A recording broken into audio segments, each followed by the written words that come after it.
Hello बच्चों, very good evening all of you. स्वागत है आपका एसके सिन्हा के हिंदी क्लास में और हमारे परीक्षा मार्ग के हमारे इस चैनल पर हम लोग अगला दिन नए चैप्टर की तरफ चलेंगे और उस चैप्टर का नाम है लोकोक्ति व मुहावरा। हम इससे कुछ क्वेश्चंस की बात करेंगे आज। लोकोक्ति और मुहावरा से हम आप लोगों का 2 दिन आप लोगों का क्लास चलेगा लोकोक्ति और मुहावरा पर।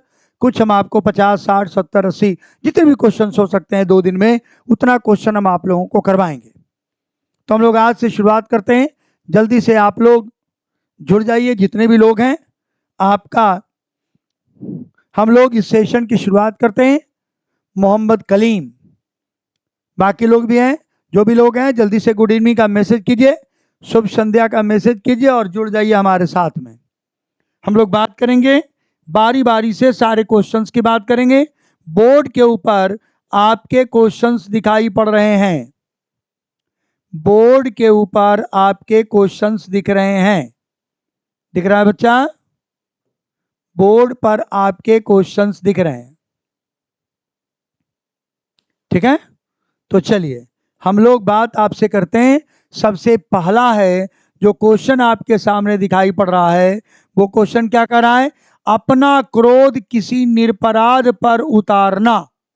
अपना क्रोध यानी आप अगर किसी पर क्रोध करते हैं तो अपना क्रोध किसी ऐसे व्यक्ति के ऊपर अपना क्रोध उतार देना जो अपराध नहीं किया है। यानी गुस्सा किसी और का गुस्सा किसी और पर उतार देना, यानी निरपराध पर, यानी जिसने अपराध नहीं किया है वैसे व्यक्ति पर कोई गुस्सा उतार देना, इसको हम अगर मुहावरा की बात करें, लोकोक्ति या मुहावरे की अगर हम बात करें तो आप बताइए इस मुहावरे का अर्थ क्या होगा? अपना गुस्सा, अपना क्रोध किसी निरपराध पर उतारना, इसको हम क्या कहेंगे? इसके लिए कौन से मुहावरे का प्रयोग करेंगे? इसमें से कौन सा मुहावरे का प्रयोग करेंगे? पहला है उल्टे बांस बरेली। उल्टे बांस बरेली का मतलब होता है उल्टा काम करना, उल्टे ही काम करना, इसको कहते हैं उल्टे बांस बरेली। तो ये आपका आंसर तो हो नहीं सकता है। एक तो चोरी, दूसरे सीना जोरी, यानी एक तो चोरी भी किए और हम ये भी कह रहे हैं कि नहीं हमने नहीं किया, दलील भी दे रहे हैं, तो ऐसा तो कोई अर्थ है नहीं आपका, तो ये भी अर्थ नहीं है। उल्टा चोर कोतवाल को डांटे, यानी अगर आपने चोरी किया है और उल्टे आप कोतवाल को डांट रहे हैं, एक तो आप ही चोर हैं और पुलिस को ही आप डांट रहे हैं अपने किसी अपराध के लिए, तो कहता अपना क्रोध किसी निरपराध पर उतारना। तो यहाँ पर कोतवाल का मतलब निरपराध तो है नहीं, इसे सी भी बच्चा आपका आंसर नहीं होगा। आप हारे बहू को मारे, देखिए आप हारे बहू को मारे, ये आपका है। मान लो आपने कोई घर में काम किया, जैसे खास करके पुरुष लोग जो करते हैं, घर में महिलाओं के ऊपर बिना मतलब का दबाव डालते हैं। मान लो आप उसके बाद से आप कोई हार गए, आपने गलती कर दी है, लेकिन अब आप अपनी गलती कैसे उतारेंगे? आपको तो ईगो है, आपका तो झूठा ईगो बना के रखे हैं, तो 2-4 झापड़ कमजोर महिलाओं को लगा दिए। आप हारे बहू को मारे, इसी को कहते हैं अपना क्रोध किसी निरपराध पर उतारना। अब कभी कभी घर में देख लीजिए, मान लो कि आपके मम्मी पापा में झगड़ा हो गया, अब वो एक दूसरे को तो नहीं मार सकते हैं ये, तो क्या करते हैं? बगल में बच्चा बैठा था, वो बेचारा निरपराधी कुछ नहीं था, उसको 2 झापड़ लगा दिए। तू क्यों नहीं पढ़ रहा है, तू क्या सुन रहा है? इसका मतलब है कि बेचारा निरपराध था, पिटा गया वो। तो अपना क्रोध किसी निरपराध पर उतार देना, इसलिए आप कहेंगे आप हारे बहू को मारे, इसलिए डी नंबर आपका हो जाएगा आंसर। समझ में आ रहा है सब लोगों को?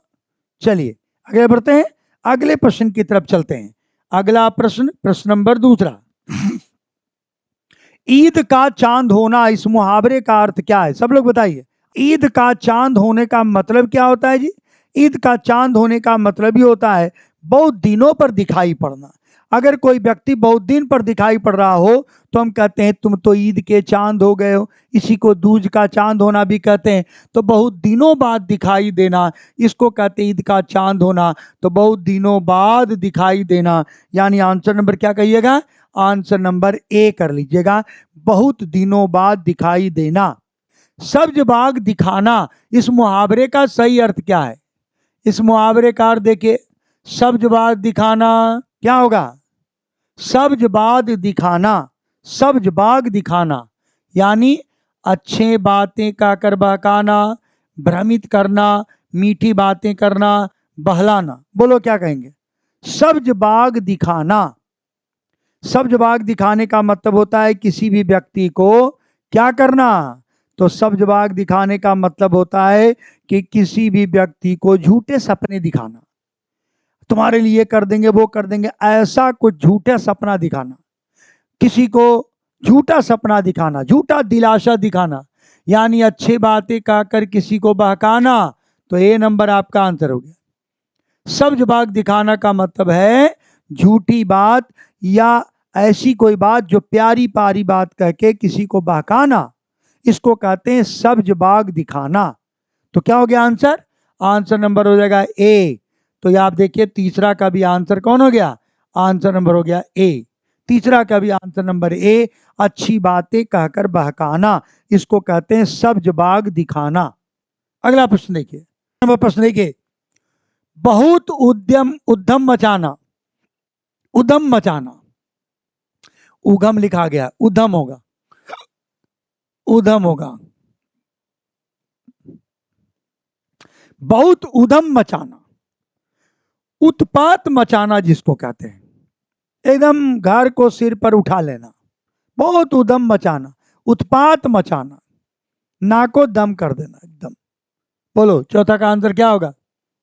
क्या होगा जी? बहुत उद्यम मचाना क्या होगा? मार धाड़ करना ना, ये तो नहीं होगा।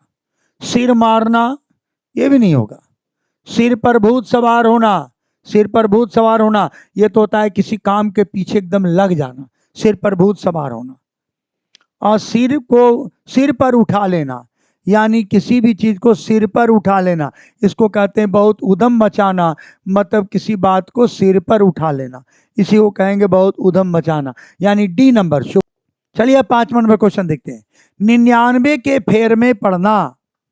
बोलो 99 के फेर में पढ़ना, आंसर कीजिए। 99 के फेर में पढ़ना, जल्दी से आंसर कीजिए। 99 के फेर में पढ़ना, बोर्ड पर आपको दिखाई पड़ रहा है। 5वां का आंसर बोलिए। 99 के फेर में पढ़ना, क्या कहेंगे आप? जल्दी से। 99 के फेर में पढ़ना मतलब मूर्खता के कार्य कर बैठना ना, मूर्खता वाला कोई बात तो नहीं है। क्या जी, है कोई मूर्खता का बात? नहीं है। धन जोड़ने में लगे रहना, क्या कोई धन जोड़ने की बात की जा रही है? बिल्कुल नहीं, धन जोड़ने का तो कोई मतलब ही नहीं है। अच्छा हाँ, 99 का फेरा है ना, हाँ तब तो ठीक ही है, धन जोड़ना। 99 का फेरा का तो मतलब ही है धन जोड़ने में लगे रहना। कहता आजकल बहुत 99 के फेर में हो, कहता है वो आजकल 99 के फेर में पड़ा है, मतलब धन जोड़ने के फेरे में पड़ा है। तो धन जोड़ने में लगे रहना, परिवार के झंझटों में फंसे रहना नहीं, किसी चक्कर में पड़ जाना बिल्कुल नहीं। तो क्या हो गया? धन जोड़ने में लगे रहना, इसे वो कहते हैं 99 के फेर में लगे रहना। तो आपका डी नंबर नहीं, आपका बी नंबर आंसर होगा। 99 का फेर किसको कहते हैं? धन जोड़ने का जो चक्कर है ना, इसको कहते हैं 99 का फेर, यानी 5वां का आंसर नंबर बी हो जाएगा। चलिए छठे नंबर पर चलते हैं, आ जाइए छठा नंबर देखिए जल्दी से। अक्ल पर पत्थर पड़ना, अक्ल पर पत्थर पड़ना, एकदम आंसर आपको पढ़ के देखना तो ध्यान से समझ में आ जाएगा आपको। अक्स ने भी ए नंबर कहा है, वो बिल्कुल सही है। बुद्धि भ्रष्ट होना, अक्ल पर पत्थर पड़ना मतलब बुद्धि का भ्रष्ट हो जाना, इसको कहते हैं अक्ल पर पत्थर पड़ना, यानी बुद्धि भ्रष्ट हो जाना, इसको कहते हैं अक्ल पर पत्थर पड़ना। तो हमने कहा ए नंबर ही आपका आंसर होगा, बिल्कुल सही है। चलिए आगे अगला नंबर देखिए। अगला नंबर देखिए, एक पंथ दो काज, ये तो सबको जानते होंगे। चलो बोलो, अक्सर बोलचाल की भाषा में रोज घर में भी करते बोलते रहते हैं आप। एक पंथ दो काज, एक पंथ दो काज मुहावरे का उचित अर्थ क्या है? समय पर कार्य करना नहीं, एक साथ दो दो दोष ये भी नहीं, एक राह पर दो लोग साथ होना ये भी नहीं, एक प्रयत्न से दो काम का हो जाना, यानी एक ही साध है सब सद है, यानी एक प्रयास किया और 2 काम सध गया। इसे डी नंबर जिसने भी आंसर किया था वो सही है, बी नंबर वाले गलत है। डी नंबर आपका आंसर है। चलिए 8वां नंबर प्रश्न की तरफ चलते हैं।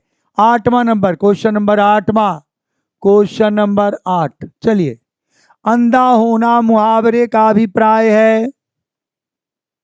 अंधा होना मुहावरे का अभिप्राय क्या है? विवेक भ्रष्ट होना, अंधा होना, मुहावरे का अर्थ क्या है?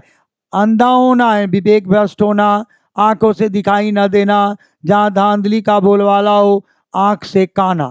तो आंख से काना तो हो नहीं सकता है। जहां धांधली का बोलवाला हो, अंधा होना, ये भी नहीं। आंखों से दिखाई न देना, ये भी नहीं। अंधा होना का मतलब विवेक भ्रष्ट होना, बुद्धि का भ्रष्ट हो जाना, इसको कहते हैं अंधा होना। तो अंधा होना का मतलब क्या हो गया? यानी विवेक का भ्रष्ट हो जाना, आपकी बुद्धि का भ्रष्ट हो जाना, इसको कहते हैं अंधा हो जाना। अंधा होना का मतलब है विवेक भ्रष्ट हो जाना। किसी ने कहा आंखों से दिखाई नहीं पड़ना, इसको मुहावरा कहते हैं। मुहावरा का मतलब क्या है? मुहावरा का अर्थ होता है जो दिखाई पड़ रहा है वो अर्थ ना हो, उसका विशेष अर्थ हो। जैसे दाल में काला होना, तो क्या कहोगे? दाल है वहां, अब वहां काला भी है नहीं। शक होना, तो देखो वहां जो अर्थ आपका बदल जाएगा, जो वहां पर शब्द दिया गया वो शब्द वाला अर्थ उसमें होगा नहीं। अगला देखिए, खाना, क्या होना? खेत खाना। मुहावरे का अर्थ क्या है? बुरी दशा में रहना। क्या होगा? बुरी दशा में रहना, इसको कहते हैं खेत खाना। बुरी दशा में रहना। तो 9 का आंसर नंबर आपका क्या हो गया? डी नंबर आपका आंसर है। चलिए 10वां नंबर देखिए। 10वां नंबर देखिए, 10 नंबर देखिए, 10 नंबर, बहुत कष्ट होना, इसके लिए कौन सा मुहावरा होगा? बहुत कष्ट होना, इसके लिए मुहावरा कौन सा होगा? बहुत कष्ट होना। 10 का बोलिए, 10 का। छाती फटना, छाती पीटना, छाती पर धर कर ले जाना, छाती पर मूंग दलना। बहुत कष्ट होना, इस मुहावरे का अर्थ क्या है? बहुत कष्ट होना, इस मुहावरे का अर्थ क्या है? इसको कहते हैं छाती फटना। कहता है तो देखकर मेरी छाती फट गई, मतलब बहुत कष्ट हुआ है ना, बहुत कष्ट हुआ, बहुत ज्यादा कष्ट होना। इसे 10 का आंसर नंबर ए, बिल्कुल सही बोले, 10 का आंसर नंबर ए। छाती फटना, बहुत कष्ट होना, छाती फटना। अगला देखिए 12 नंबर, ढाक के 3 पात होना। ढाक के 3 पात होना, ढाक के 3 पात। सदैव एक जैसी स्थिति रहना, स्थिति नियंत्रण में होना, स्थिति को ढक कर रखना, सबसे अलग स्थिति होना। तो ढाक के 3 पात का मतलब क्या होता है? ढाक एक पौधा है और उसके जो पत्ते होते हैं 3 होते हैं, ढाक का 3 पात हर समय एक ही जैसा होता है। तो ढाक के 3 पात का मतलब होता है हर समय एक ही परिस्थिति रहना, परिस्थिति में कोई बदलाव न होना, इसको कहते हैं ढाक का 3 पात होना।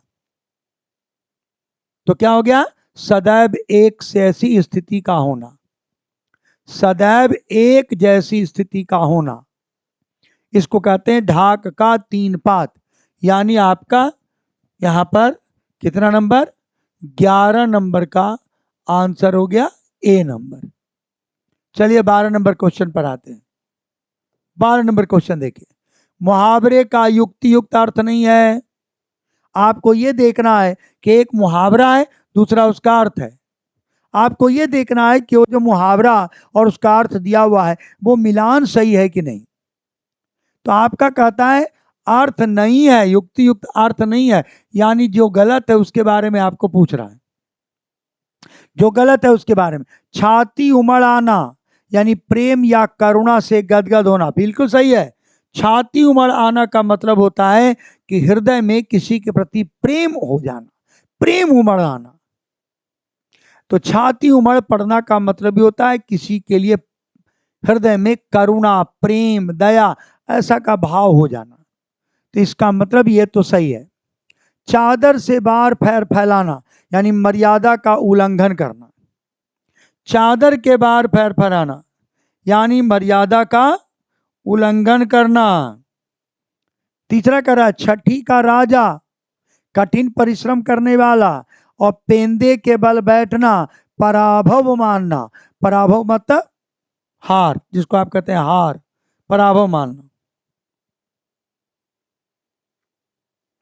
तो क्या हो जाएगा? छठी का राजा, कठिन परिश्रम करने वाला। ये छठी का राजा, ये कठिन परिश्रम करने वाला, ये नहीं होता है। यानी आपका आंसर यही हो जाएगा, छठी का राजा। अब प्रश्न उठता है कि छठी का राजा का अर्थ क्या होता है ना? आप प्रश्न कर सकते हैं कि सर छठी का राजा का अर्थ क्या करेंगे हम, क्योंकि सबका अर्थ जो है तो दिया हुआ है। तो छठी का राजा का अर्थ क्या है, ये आपसे अगर कोई पूछा जाए कि क्या अर्थ होगा आपका छठी का राजा, तो आप क्या कहिएगा? छठी का राजा होना यानी कठिन परिश्रम करने वाला। तो छठी का राजा तो कठिन परिश्रम करने वाला, तो ठीक ही है इसका। चादर से बाहर पैर फैलाना, मर्यादा का उल्लंघन करना। अच्छा ठीक, देखो जी ये सही है, बी नंबर आपका आंसर होगा, चादर से बाहर पैर फैलाना। ये बी नंबर आपका आंसर होगा 12 का। ये 12 का आंसर नंबर बी होगा। ध्यान से देखना जरा, चादर के बाहर पैर फैलाना का मतलब क्या होता है? मतलब होता है अपना जितनी आमदनी है उससे ज्यादा खर्च करना, आमदनी से अधिक खर्च करना, इसको कहते हैं, यानी अपने लिमिट से बाहर हो जाना। तो मर्यादा का उल्लंघन इसमें तो अर्थ नहीं है जी। चादर के बाहर पैर फैलाना का मतलब होता है आमदनी से अधिक खर्च करना। इसका अर्थ क्या होता है जी? आमदनी से अधिक खर्च करना, आमदनी से अधिक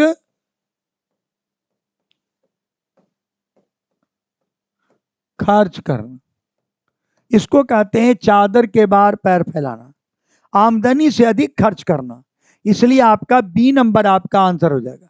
ये तो ठीक है, छठी का राजा, कठिन परिश्रम करना, छठी का राजा होना मतलब कठिन परिश्रम करना। चलिए अगला देखते हैं।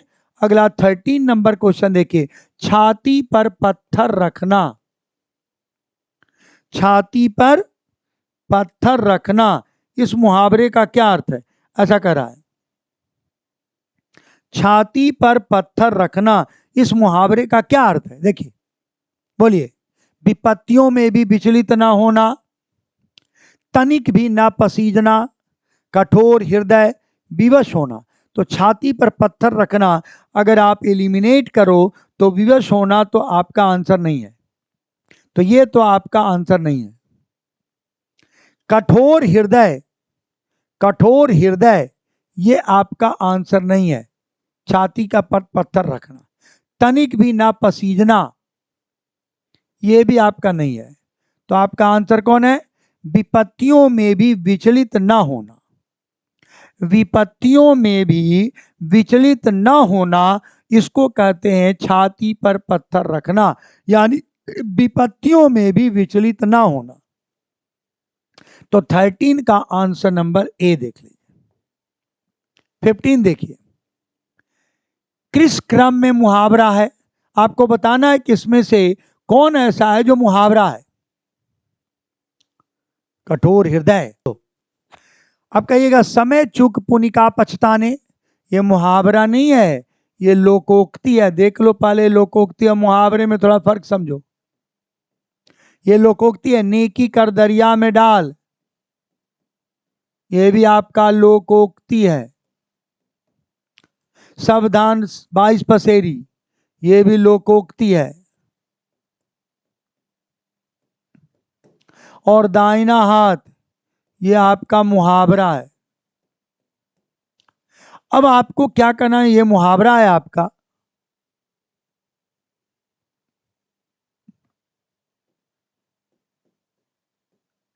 ये मुहावरा है, यही आपका आंसर है। अब आप कहिएगा इसका अंतर क्या है? तो देखो लोकोक्ति जो है वाक्यों में प्रयोग नहीं होता है, लोकोक्ति किसी भी परिस्थिति के ऊपर एक ऐसा वाक्य या एक ऐसा बात कहना जो उस परिस्थिति पर सूट करता हो। इसको वाक्यों में प्रयोग नहीं करते हैं, जैसे समय चूक पुनिका पछताने, ये वाक्य में प्रयोग नहीं करते हैं, ये अकेले ही प्रयोग करते हैं। तो लोकोक्ति अकेले प्रयोग करते हैं और मुहावरे को वाक्य में प्रयोग करते हैं। जैसे नेकी कर दरिया में डाल, ये अकेले प्रयोग करते हैं, इसको वाक्य में प्रयोग नहीं करेंगे। लेकिन हाथ, दाहिना हाथ, इसको आप वाक्य में प्रयोग करेंगे। तो जब आप वाक्य में प्रयोग करेंगे तो ये मुहावरा है।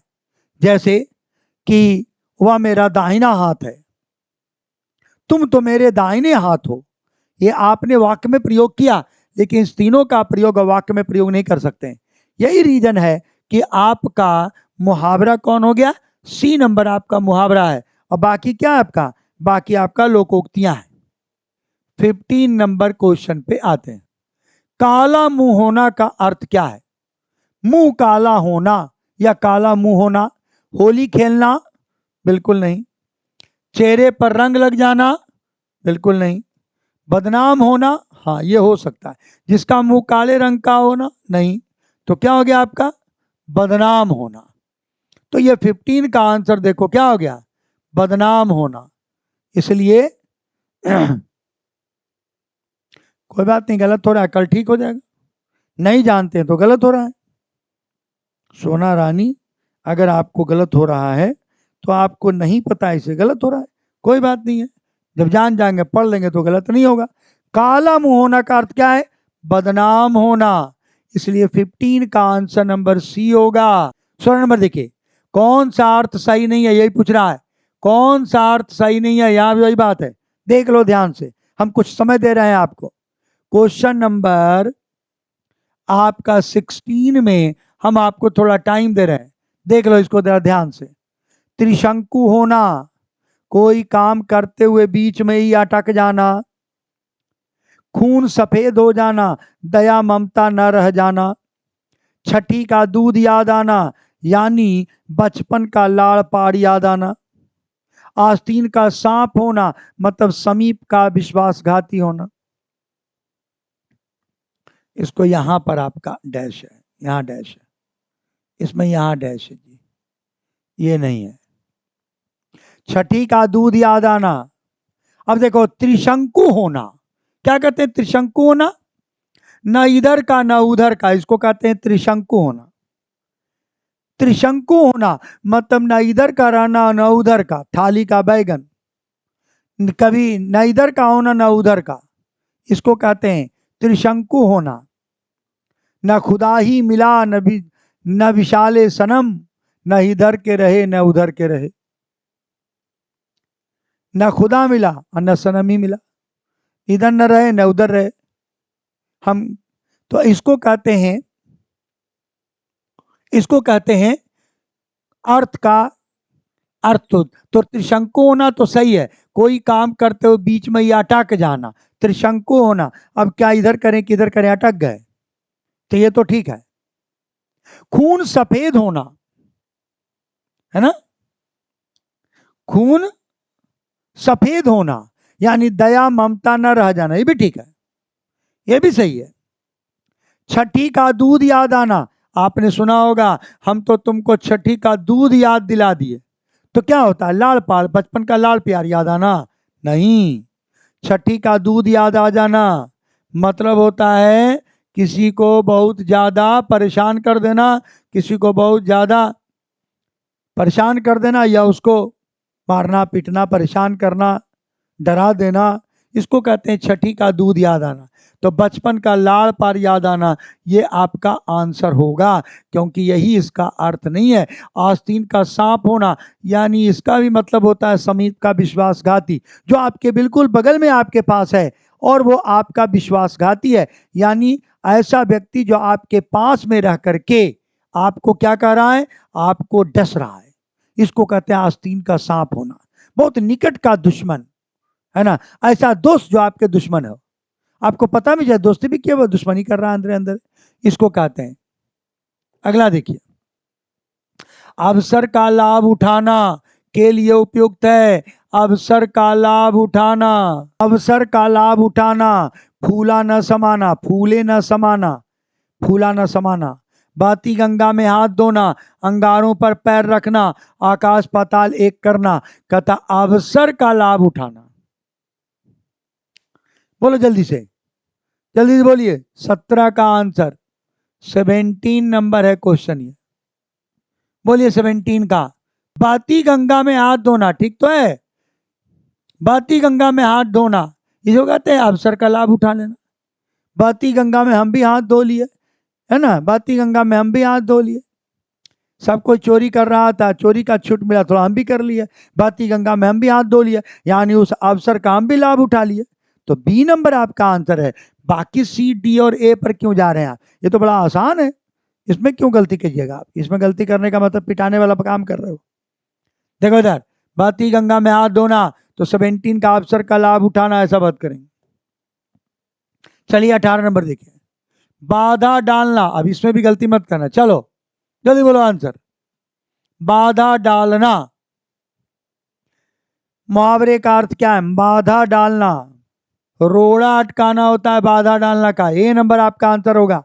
दांतों में पाला पड़ना थोड़े होता है बाधा डालना। बाधा डालना कह रहा है, रोड़ा अटकाना।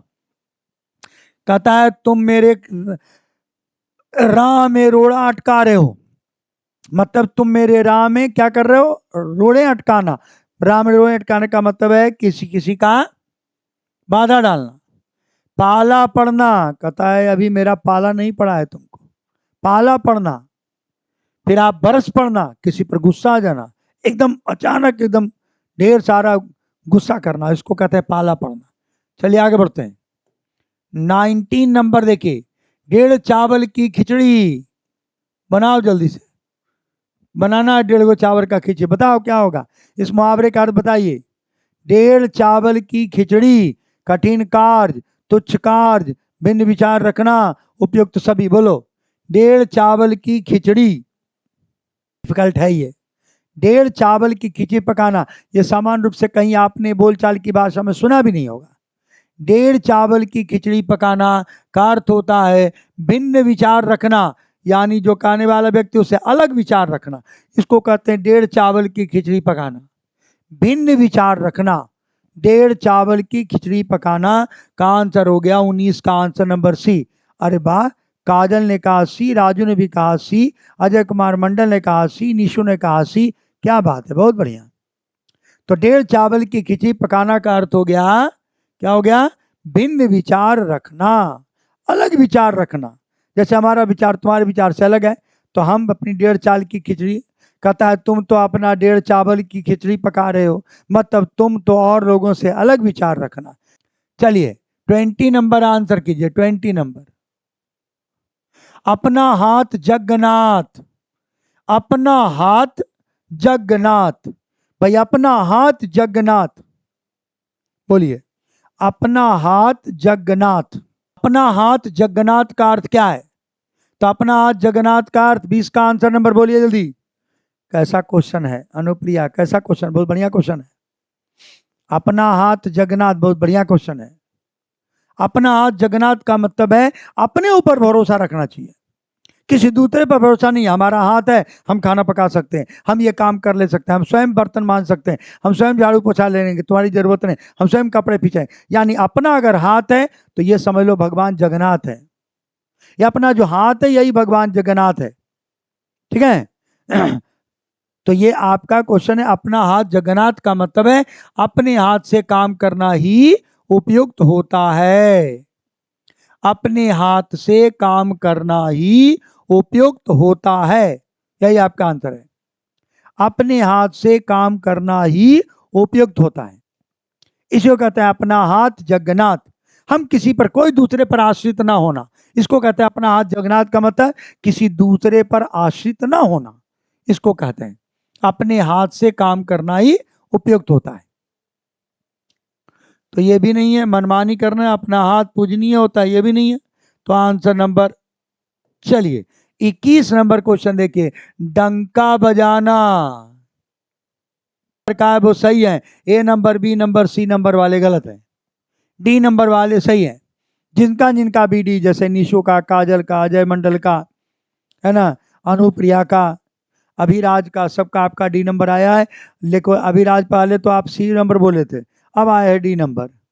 समायरा बी नंबर नहीं होगा बच्चा, चांदनी तुमने ए नंबर का है, गलत है। बाकी जितने भी डी नंबर का है, तो डंका बजाना मुहावरे का अर्थ हो गया प्रतिष्ठित हो जाना। चलिए अगला 22 नंबर देखिए, क्वेश्चन नंबर 22 पे आइए। 22 नंबर क्वेश्चन, किस क्रम में मुहावरा है? अब देखो इसमें कहता है दो चीजें, किस क्रम में मुहावरा है तो आपको पहचानना है। कुछ लोकोक्ति होगा, कुछ मुहावरा होगा, आपको पहचानना है। मुहावरा वाक्य में प्रयोग होता है, लोकोक्ति किसी संदर्भ में उस संदर्भ पर कहा जाने वाला कोई बात है, इसको कहते हैं मुहावरा, लोकोक्ति।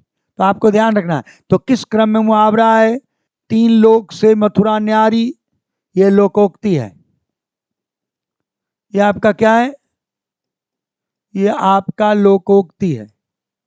दूर के ढोल सुहावने, ये भी लोकोक्ति है, ये भी लोकोक्ति है जी। ऊंची दुकान फीके पकवान, ये भी लोकोक्ति है, ये भी लोकोक्ति है। मन की इच्छा पूरी करना, ये मुहावरा है। अब इसका वाक्य आप वाक्य में प्रयोग कर सकते हैं, इसे ये आपका मुहावरा है। तो चलिए ये डी नंबर आपका आंसर है, 22 का आंसर नंबर डी बिल्कुल सही है। चलिए 23 नंबर की बात करते हैं, कौन सा क्रम सही नहीं है? यहां भी वही बात पूछ रहा है जो पहले भी क्वेश्चन आया है, किसका क्रम सही नहीं है? कह रहा है कोई लोकोक्ति है, कोई मुहावरा है, ऐसा क्रम कर रहा है। मुहावरा लोकोक्ति, मुहावरा लोकोक्ति। देखिए अक्ल के घोड़े दौड़ाना मुहावरा है, ये सही है। हथेली पर सरसों विष दे पर विश्वास न दे, लोकोक्ति। विष दे पर विश्वास न दे। होनहार विद्वान के होत चीकने पात, ये मुहावरा। हथेली पर सरसों नहीं उगती, लोकोक्ति। अब देखो अक्ल के घोड़े दौड़ाना मुहावरा सही है, विष दे पर विश्वास न दे, लोकोक्ति सही है। होनहार विद्वान के होत चीकने पात, ये आपका लोकोक्ति है, ये आपके मुहावरा नहीं है, ये लोकोक्ति है बाबू, लोकोक्ति है। इसमें एक ही मुहावरा है यहाँ पे, अक्ल के घोड़े दौड़ाना। तो आपका सी नंबर आपका आंसर होगा, क्योंकि है लोकोक्ति और दे दिया है मुहावरा, इसलिए 23 का आंसर नंबर हो गया सी। से कुछ प्रश्न लेके आ रहे, कितना सुंदर सुंदर प्रश्न है, जरा देखो। चलो बच्चा ये 24 नंबर क्वेश्चन देखो, क्वेश्चन नंबर 24, आसमान मेरी मुट्ठी में, इस कथन किस स्थिति का द्योतक है? आसमान मेरी मुट्ठी में, ये बताओ ये कब कहा जाता है? आत्मविश्वास है, क्रोध है, परिश्रम, ईमानदारी है? कब कहा आसमान मेरी मुट्ठी में? ये क्या शो करता है? आसमान मेरी मुट्ठी में ये क्या शो करता है? बोलो जी, ये क्या शो करता है? आपका क्या शो करता है? मन में आपका क्या, ऐसा कहने वाले व्यक्ति का क्या झलकता है? और देखो जिसने ए नंबर का है वही सही है, आत्मविश्वास झलकता है, तभी तो कहता आसमान मेरी मुट्ठी में। ऐसा कहने वाले व्यक्ति के मन के अंदर का क्या भाव है? वो बड़ी आत्मविश्वास के साथ कर रहा है कि ये मेरी मुट्ठी में, आत्मविश्वास का भाव है। तो यह आत्मविश्वास का भाव झलकता है ना, आत्मविश्वास का भाव झलकता है ये, इसलिए ए नंबर आपका आंसर हो जाएगा 24 का। मक्खी निगलना, जीवित मक्खी निगलना, ये किस अर्थ में प्रयोग किया जाता है? देखो तो 25 का आंसर, आग से खेलना, गंदगी को आमंत्रण देना, अन्याय करना, जानबूझकर अन्याय। जीती मक्खी निगलना, बोलो जरा कौन नजर आ रहा है आपको? बहुत बढ़िया बढ़िया क्वेश्चन है आपका। जीती मक्खी निगलना यानी जानबूझ करके अन्याय करना, जानबूझ कर, जीती मक्खी निकल गए, जानबूझ करके किसी के लिए अन्याय करना। कहता है तुमने तो जीती मक्खी निकल गई, तुम तो जीती मक्खी निकल गए, यानी तुमने तो जानबूझ करके अन्याय किया। अनजाने में हो जाए तो बात है, जानबूझकर अन्याय करना, इसको कर, इसे डी नंबर आपका आंसर हो जाएगा। तो जीती मक्खी निगलना का आंसर हो गया जानबूझकर अन्याय। अच्छा बराबर और भी पढ़िएगा, अत्यधिक क्रोधित होने से संबंधित अर्थ किस मुहावरे में है? अत्यधिक क्रोधित होने से संबंधित अर्थ वाला मुहावरा कौन है? अत्यधिक क्रोधित होने वाला से संबंधित मुहावरा इनमें से कौन है? बोलो आंसर जल्दी से, कौन है?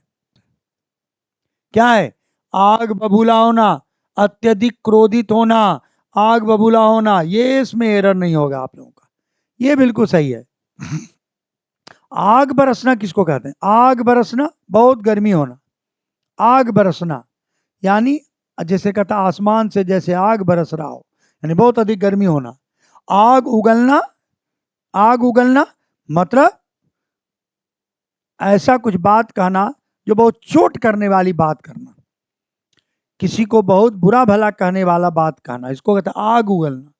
आग से खेलना, आग से खेलना मतलब होता है जोखिम उठाना, आग से खेलना का मतलब होता है जोखिम उठाना, जोखिम उठाना मतलब खतरा मोल लेना, तो आग से खेलना मतलब खतरा मोल लेना। आग उगलना मतलब क्रोधित, क्रोध बरसाना। आग बरसना का मतलब बहुत अधिक गर्मी होना।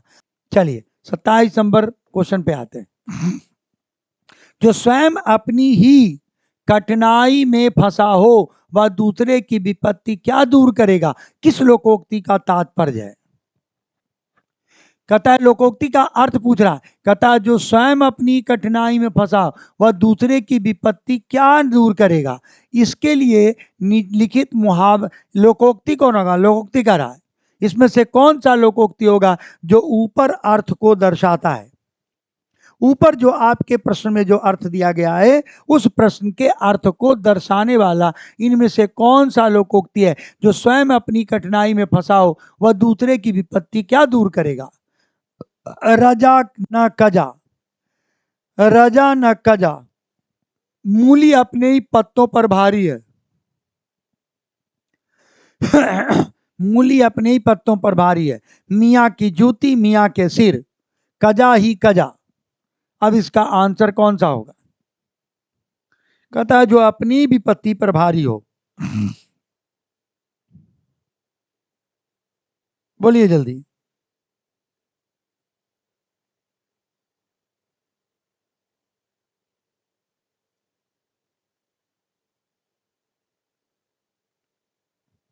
वो बिल्कुल सही कह रहे हैं, मूली अपने ही पत्तों पर भारी है। इसी को कहते हैं जो स्वयं अपनी कठिनाई में फंसा हो वो दूसरी की विपत्ति क्या दूर करेगा, दूसरी की विपत्ति वो क्या दूर करेगा। बिल्कुल सही बोल रहे हैं आप, यही आंसर होगा। तो बी नंबर आपका आंसर होगा। तो मूली अपने ही पत्तों पर भारी है, ऐसा आपका आंसर होगा। तो ये आपका हो गया 27 नंबर। चलिए हम 28 नंबर पे आते हैं। 28 नंबर क्वेश्चन पे आते हैं। 30 तक आज करा के हम आपको छोड़ते हैं।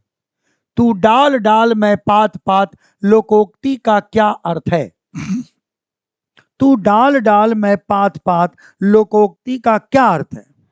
तू डाल डाल मैं पात पात लोकोक्ति का क्या अर्थ है? बोलिए जी। तू डाल डाल मैं पात पात लोकोक्ति का क्या अर्थ है? दूसरे को प्रतिस्पर्धा में हराना,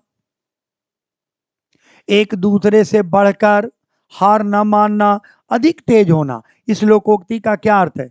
दूसरे को प्रतिस्पर्धा में हराना, तू डाल डाल में पात पात, है ना? तू डाल डाल में पात पात क्या अर्थ है? दूसरे को प्रतिस्पर्धा में हराना, बोलो जल्दी से, एक दूसरे से बढ़कर। तो 28 का आंसर हो गया। चलो 29 पे आते हैं। 29 नंबर देखिए, आगे कुआं पीछे खाई। इस मुहावरे इस लोकोक्ति का क्या अर्थ है? आगे कुआं पीछे खाई, चारों ओर कठिनाई, आग बड़ा पीछे छोटा संकट, आगे बड़ा पीछे छोटा संकट, और निर्णय की स्थिति, दोनों ओर संकट। बोलो जरा क्या होगा, क्या हो सकता है? आगे कुआं पीछे खाई यानी आगे भी संकट है और पीछे भी संकट है, यानी दोनों ओर संकट है, दोनों ओर संकट है। कहा जाता है, एक कहावत है, एक 4 लाइन की बात सुन लो। कहता है फौलाद की मूरत भी पिघल सकती है, पत्थर से भी रसदार निकल सकती है, इंसान अगर अपनी पर आ जाए तो कैसी भी हो सूरत बदल सकती है। तो आप अगर अपने आप पे आ जाइए और आपको लगे कि हमको कुछ कर लेना है, तो चाहे जितना भी बड़ी परिस्थिति हो जाए उसको बदलते देर नहीं लगती है, इसलिए आप बदल सकते हो। इसलिए होके मायूस नहीं हो, शाम से ढलते रहिए, जिंदगी भोर है सूरज से निकलते रहिए, और एक ही ठाव पे ठहरोगे तो थक जाओगे, धीरे धीरे सही राह की ओर चलते रहिए। तो आप धीरे धीरे ही सही अपनी मंजिल की तरफ बढ़ते रहिए, तो निश्चित रूप से आपका ठीक होने लगेगा। तो देखिए, आगे कुआं पीछे खाई का मतलब हो गया दोनों ओर संकट, आगे भी संकट पीछे भी संकट। देखिए किस क्रम में लोकोक्ति नहीं है, कहता है इसमें जो लोकोक्ति नहीं है वो पहचानना है। तो अब तो आप पहचान जाइएगा, चींटी के पर नहीं करना, तू डाल डाल मैं पात पात, डाक के 3 पात, तबले की बला बंदर के सिर। तो लोकोक्ति है मुहावरा, चींटी के पर निकलना ये है मुहावरा, तू डाल डाल मैं पात पात ये लोकोक्ति, ये आपका है लोकोक्ति। डाक के 3 पात ये भी है लोकोक्ति, और तबले की बला बंदर के सिर ये भी है लोकोक्ति।